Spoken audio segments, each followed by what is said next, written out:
Creamy garlic chicken should give you browned, juicy cutlets and a smooth sauce, not pale chicken swimming in broken cream. The reliable order is sear first, use the browned fond, lower the heat, then finish the chicken gently in the sauce. One pan, but every stage still gets its turn.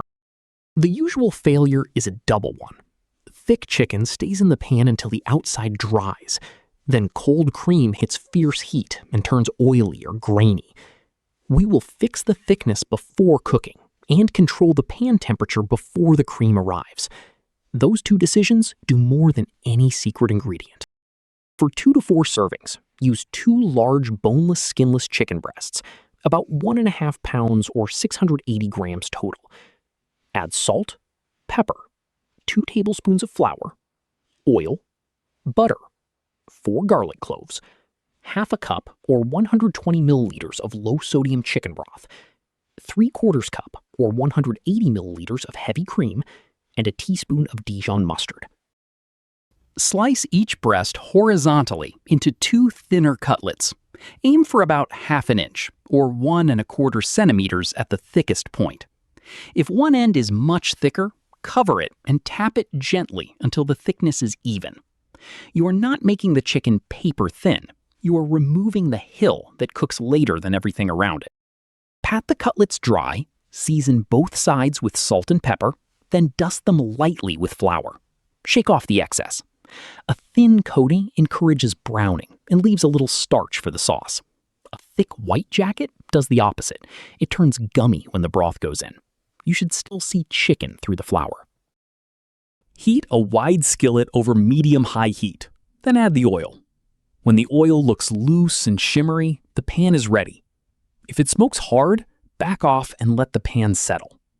Chicken added to a cool pan releases water before it browns. Chicken added to scorched oil picks up bitterness before the center has a chance. Lay in the cutlets with space between them. If 4 pieces crowd your skillet, cook 2 batches. Crowding drops the pan temperature and traps steam, giving you pale, wet chicken instead of fond.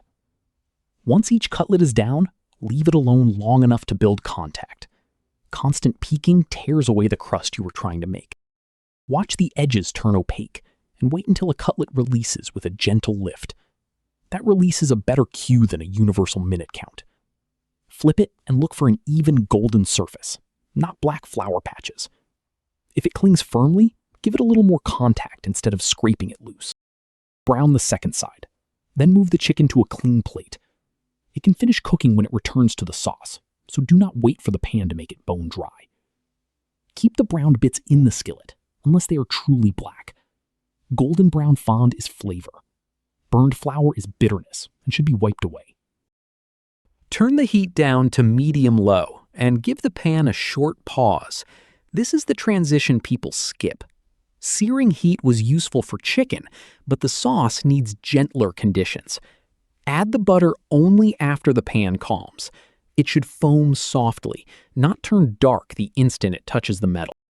Add the finely chopped garlic and stir just until it smells fragrant. Garlic this small moves from raw to bitter quickly, especially in a pan that was just searing chicken. Keep it pale. If it starts browning fast, take the pan off the burner for a moment. A cooler pan is easier to fix than burned garlic. Pour in the low-sodium chicken broth and scrape the pan with a wooden spoon. This is the non-alcoholic deglaze. The liquid loosens the browned fond and carries it into the sauce. Scrape until the pan feels smooth under the spoon.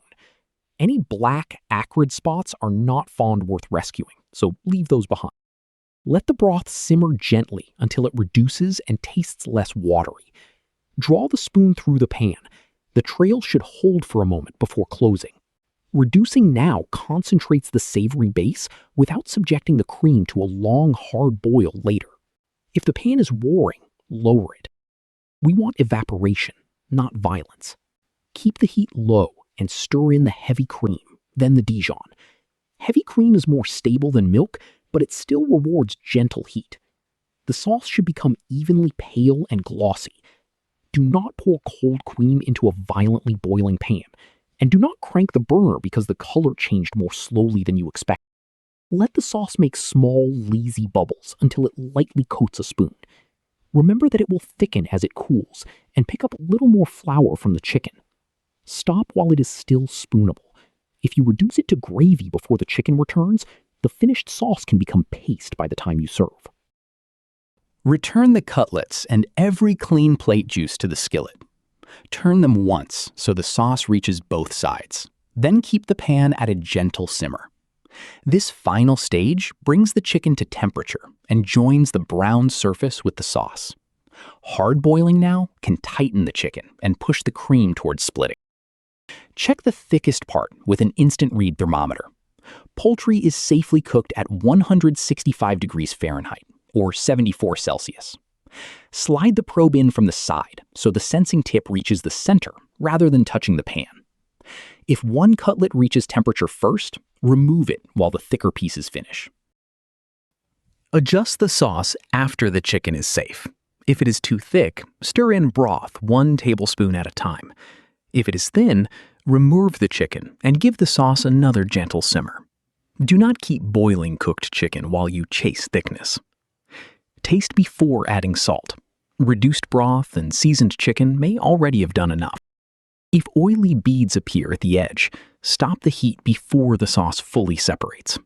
Move the chicken out, let the pan cool briefly, and whisk in a small splash of cool cream.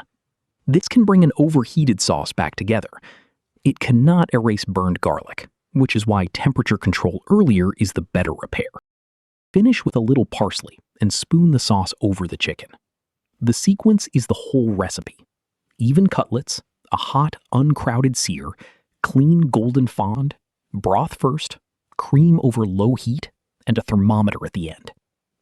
Serve it with rice, potatoes, bread, or a simple green vegetable, anything that gives that garlic sauce somewhere useful to go. One pan, properly managed. Enjoy dinner, and I'll see you next time.